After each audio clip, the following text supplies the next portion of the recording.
Hello ladies and motherfuckers. My name is Solid Steak and welcome to the Solid Steak Show. On today's episode we take a look at 2016's Shantae Half Genie Hero for the PlayStation 4. So let's get this shit started, shall we?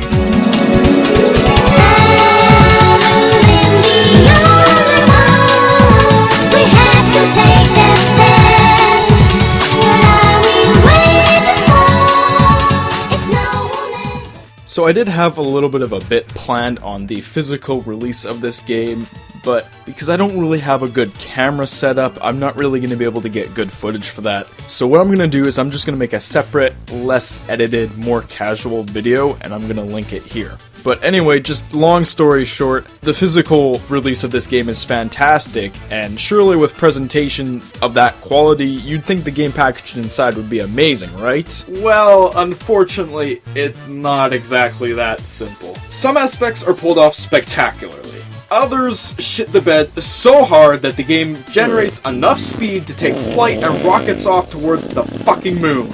A moon made out of pure shit. So let's start off with what Half Genie Hero does well, because holy fuck, it does some things really well. For starters, this game is beautiful. WayForward has ditched the pixel art that all the previous Shantae games used in favor of super smooth, high-definition visuals. I'm personally not a big fan of pixel art, so I definitely considered this a massive improvement over its predecessors. Character design is on point, colors are nice, vivid, and really make everything pop with some animation smoother than Cherry Dr. Pepper. Okay, maybe not that smooth. Cherry Dr. Pepper is pretty fucking smooth, guys. I mean, look at this shit. Have you ever tasted this? You have not lived if you haven't.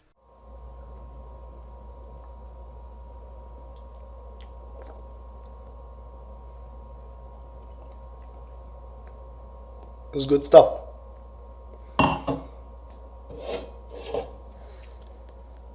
It's good stuff. Anyways, I'm not fucking around when I say this is one of the best looking PS4 games I've played yet. While we are still talking about the game's presentation, let's talk about the soundtrack. Credit where credit is due, Jake Kaufman has crafted a fantastic soundtrack. I don't think it's as good as his work on Shovel Knight, but to be fair, Shovel Knight's soundtrack is pretty fucking hard to top. However, I can't deny just how catchy some of these tracks are. Scuttletown, Mermaid Falls, real good stuff here, all real good stuff. The writing is also pretty amusing with plenty of good jokes and interesting characters. Look guys, they even got Squid Baron. He's a fucking squid, but he's also a fucking baron. It's perfect. Put it on a t-shirt. Sell like buns. The self-aware humor reminds me of the Paper Mario titles, and I think fans of that series will really find something to enjoy here. As amusing as the dialogue can be, though, the overall plot of the game leaves a lot to be desired, but we'll talk about that later. But I've said it before and I'll say it again, if a game plays like shit, it's a shit game. Thankfully, Shantae nails all the basics you need for a platformer. Run speed isn't too fast or too slow, jumping physics and jumping weight feel just right, and all your attacks have a satisfying punch to them. Well, at least the one you'll actually be using feels good. All the other attacks are just kinda shit, to be honest. This bothers me though. Why the fuck is your hair your most effective means of attack? You can shoot fire out of your hand, spin swords around your body like nobody's fucking business, and turn into a goddamn elephant! But they all get beaten out by fucking flimsy fur follicles. Hashtag flimsy fur follicles. Shantae can also transform into several different animals, which is a concept that I really like. But it's far from perfect, and again, we'll talk about that later. Now, I'm just gonna put this here because I don't know where else to talk about it, but this idle pose. I bet Rule 34 is a field day with you. Now, unfortunately, we have to talk about what the game fucked up on. First off, the Wii U version. Now, I didn't play this version, but I haven't seen anything negative in regards to the performance or the stability of this port, so I'll just assume it runs fine. But according to a review that I'll put a link for if I can find it again, they didn't do anything special for the gamepad, it just shows the same thing as the TV screen. I'm aware that a lot of games do this, but when the previous games in the Shantae series done by the same developer let use the gamepad for inventory management, this feels fucking lazy. But the fact that they thought it was okay to omit this very simple feature is kind of bullshit. It's not that fucking hard, just take this interface up here and just put it down there. Really, it seems like a small deal, but it's lazy, and I'm gonna call them out for it. If you're gonna make a port for a dying console, don't half-ass it. You might as well not even bother at that point. It's disrespectful to the fans who actually bothered to buy that version of the game. But what's actually wrong with the game itself? Well, the level design is an issue. To be fair, at face value, the level design is actually pretty good. Each level has their own unique aesthetic, enemies and hazards provide challenge but never feel cheap. Really, this level design would have worked in any other normal platformer. But Shantae is technically a Metroidvania game. A really shit Metroidvania game. Metroidvania titles typically have large interconnected overworlds that open up gradually as you get more abilities for a reason. That's because it's interesting to see the new areas that you didn't have access to before. What isn't interesting is going to the exact same level again to get into that one room that you couldn't get into before. That's fucking boring. Let me put it this way for people who might not understand why that's an issue. Do you remember Super Metroid? Of course you do. Everyone loves Super Metroid. Now, imagine if Super Metroid was just one long hallway with random rooms dotted along that hallway that you had to run back and forth to. That is what it feels like to play Half Genie Hero. Yeah, sounds tedious, doesn't it? To add insult to injury, it's often just that.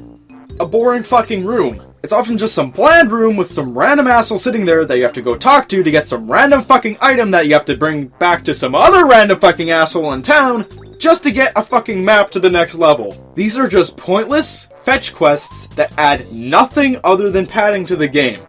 This is not good game design! Perhaps a topic that deserves its own video someday, but adding throwaway content like this to your game does not add value. It just kills the game's pacing and bores the shit out of the player.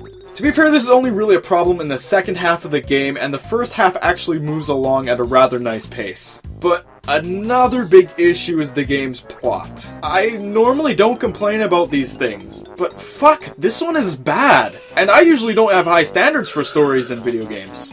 I'm not gonna pretend like the previous Shantae games had super groundbreaking stories, but they were compelling enough that I actually gave a shit. Half Genie, however, doesn't so much have a beginning, middle, and end as it has a beginning, then 5 random unrelated subplots with only the first 2 being at all interesting, and then just the climax and conclusion just kinda happen.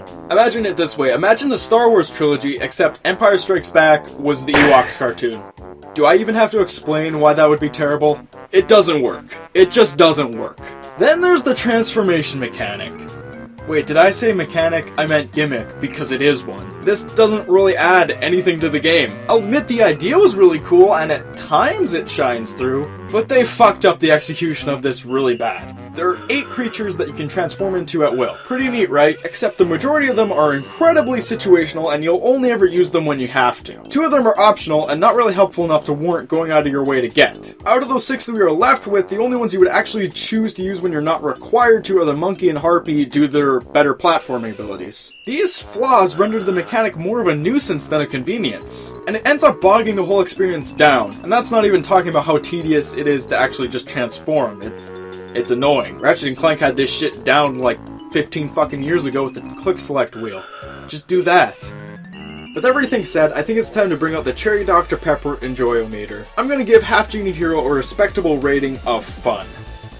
On the whole, I think Half Genie Hero's positives outweigh the negatives, but there are too many glaring issues for me to really give this game a proper recommendation. If you like what you've seen here or have enjoyed previous Shantae games, then yeah, this one's worth a go. For everyone else, you'd probably just be better off playing the previous game, Shantae and the Pirate's Curse, or Shovel Knight, or something, anything really. Anyways, thank you for watching this installment of the Solid Stake Show, and make sure to come back next month on the 25th for a brand new episode.